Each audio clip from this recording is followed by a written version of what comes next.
So apparently you were on the coaching staff of the last team to beat a LeBron team in the East playoffs at all. It was Boston in 2010. I don't remember.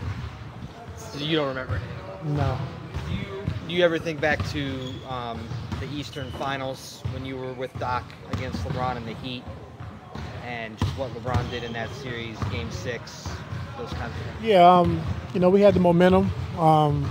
Coming back home up 3-2, having a chance to close them out.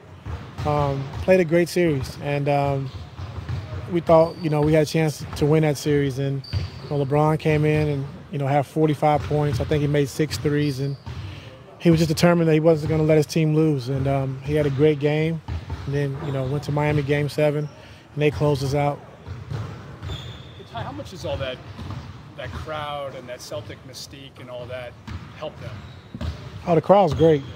They have an unbelievable crowd, just as we do, So we're used to that kind of environment because we get the same kind of crowd here. So they feed up their crowd, they feed up their energy, and their crowd's amazing. Is that Celtic history, though, really ingrained in the players there, though, when you're part of that franchise? Oh, for sure.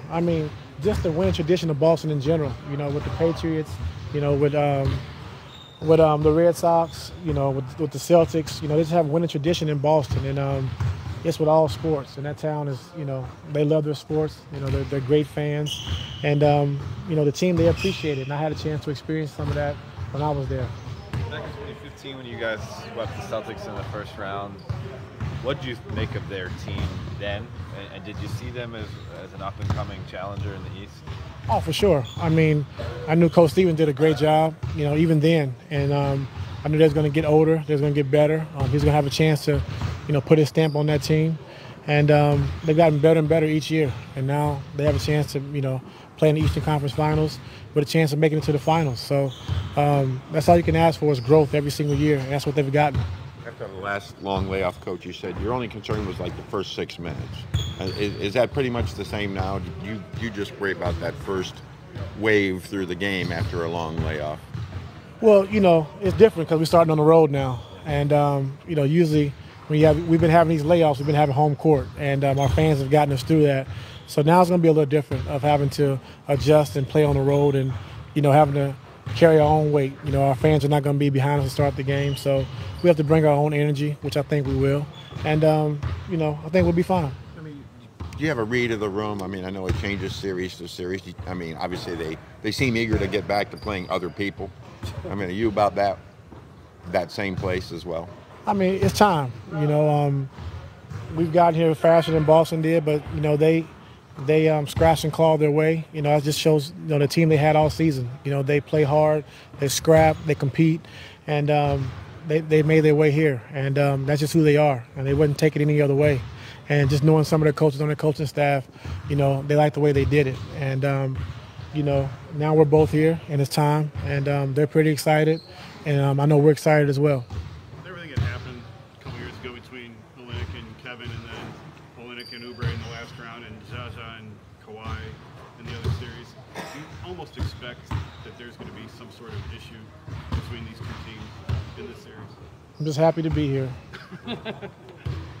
The way Olynyk lifted his game, though, last night, had you seen something like that when you've been studying them? It was his playoff high, career high. Yeah, he played well. I thought he took advantage of his matchups. I thought, Coach Stevens did a good job of, putting him in position to take advantage of his matchups. And he played well. And I thought when they were struggling to score the basketball, I thought he really came in and gave him a great lift. I thought, playmaking, making threes, making plays off the dribble, and even in the post. So he did it all. And he had a great game, and he's a big reason why they're, playing the Eastern Conference Finals. What can going on the road do to break up this long layoff you've had? I don't know. We'll see. Is there anything that you've seen over the last couple of days that tells you your guys are ready to go? It's the Eastern Conference Finals. We better be ready. What more motivation? One more step towards our goal, and we know we have to play well to beat this team. And so we know if we win 4 more games, we'll be back in the finals. So that's all the motivation we need, and that's how it should be.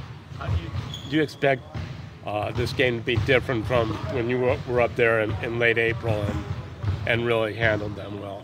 Well, they understand the same thing we understand, that, 4 more games and they could be in the finals if they win 4 more games. So, everything's on the line right now. They understand that. We understand that. So they're pulling out all the stops, and we understand that. So we got to be ready for their best shot, and they have to be ready for ours also. You mentioned the other day Kevin's offense and his production is on you. Do you consider this a more favorable matchup than Toronto was for him? No, well, I'm just saying, LeBron's been playing at such a high level. Why would you go away from that? So let's ride it while he's been playing great. And Kevin understands that. Kyrie understands that. All the guys understand it. And we'll do a better job. Like I said, getting Kevin involved, getting more touches. But LeBron was playing at such a high level. It's hard to kind of go away from that. So we're just all about winning. And in order to win, you got to sacrifice. And our coaching staff, our players, we all understand you got to sacrifice, and it's all about winning. You've accumulated a fair amount of playoff experience the last 3 years. Your team's accumulated more.